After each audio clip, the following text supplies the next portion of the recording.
7699 7699 टाकत होती बाजरी टाकलं नाही टाकत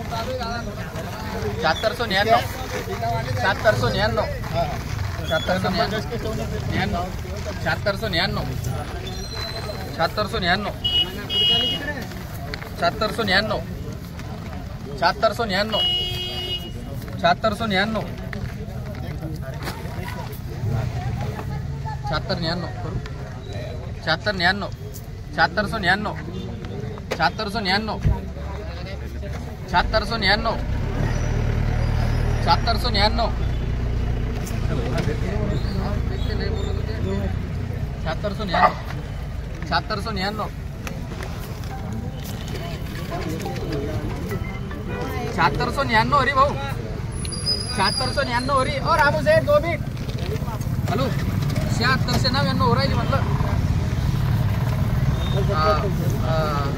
7700 आपले नितेश ट्रेडिंग आहे त्याच्यानंतर पल्लोडची आहे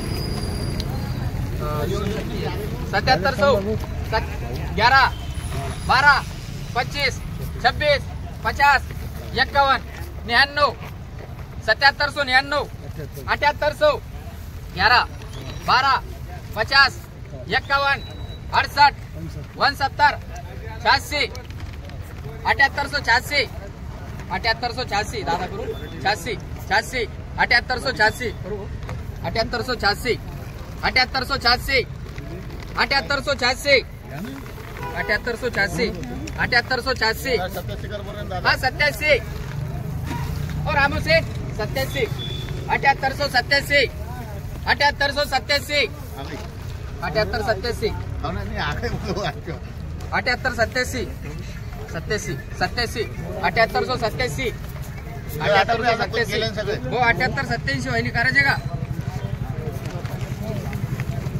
7887 हा बोलना भाई किसको 7887 दादा करायचे का 87 हा 3 बार दादा या ठिकाणी 11 कट्ट्याची बीट चालू आहे आता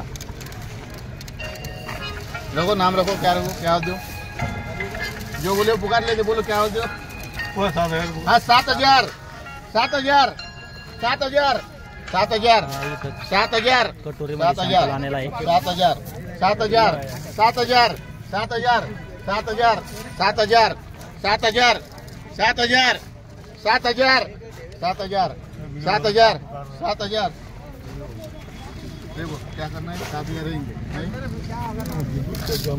भाई पुकार ले उनको भाव तो बोलने इससे कम बेचेंगे ना वो हेलो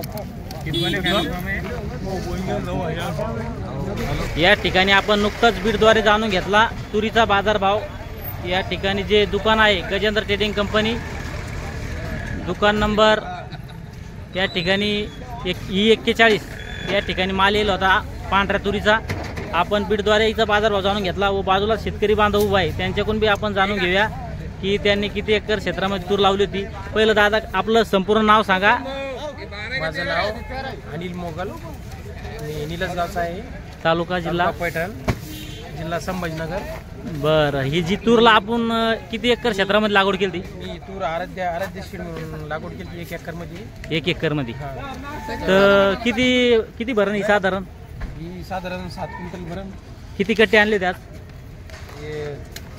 12 कट्टे 12 कट्टे तर आपला एकरी खर्च किती साधारण आपल्या 1 एकर तुरीसाठी एकरी तर काढापर्यंत 10 ते 12,000 रुपये एक सगट चट मार्केटला आरेपर्यंत तर काय भाव लागला आजीला बीट मध्ये 800 तर तू किती भाव पाहिजे तुरला कमीत कमी जावं आपल्या शेतकऱ्याला पुरं कमीत कमी शेतकऱ्याला 11,000 रुपये तरी पडाल कमीत कमी 10च्या पुढं भाव पाहिजे समजा कमीत कमी 10 तरी पाहिजे हा तर सध्या आता मी बरंच मार्केटमध्ये बघितलं तर सध्या आवक कमी आहे तुरीची पण त्या तुलनेत तेवढी मागणी नाही तिची बरं तुम्ही जाता जाता जे शेतकरी बांधव आहे त्यांना काय कोणी टाकली चोरल तुला टाकू तर राहिलो मी शेतकऱ्यांना कोणतं पीक घेतलं पाहिजे कोणतं माल विचारला प्रत्येक शेतकऱ्यांना त्याचा फायदा होईल.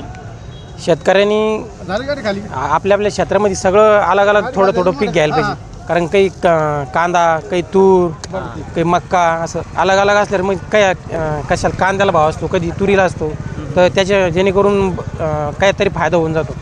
एकच पीक घेतली ना डुबू शकतो आणि कशाला जर भाव असला तर वाचतो ते त्या निमित्तानं. त्याच्यामुळं शेतकऱ्यांनी अलग अलग घेतलं तर तो फायदेशीर असतो. काही भाजीपाला म्हणा, काही फळबाग हा. म्हणा, सगळं थोडं थोडं प्रत्येक क्षेत्रामध्ये शेतकरी व्हायला पाहिजे, जेणेकरून हो. एकाच मालावरनं ठाम राहतात. हा. कधी सरकी तो कर्जबाजारी होत नाही मग. कारण की काय झालं, आता प्रत्येक मालाचे भाव दिवसेंदिवस वाढ राहिले. हा. शेतीच्या मालाचे भाव जवळपास वाढतच नाही. हो ना, मग अलग अलग असलं तो कशात तरी वाचतो. बरं चालतं. या ठिकाणी जे शेतकरी बांधव होते त्यांनी आपलं थोडक्यात खूप छानपैकी माहिती दिली. या व्हिडिओमध्ये आपण इथे थांबूया. पुन्हा भेटूया नवीन व्हिडिओमध्ये. हा व्हिडिओ आपला आवडला तर व्हिडिओ लाईक व शेअर करा व आपल्या मित्रांनी या युट्यूब चॅनलला सबस्क्राईब करा. जय जवान जय किसान.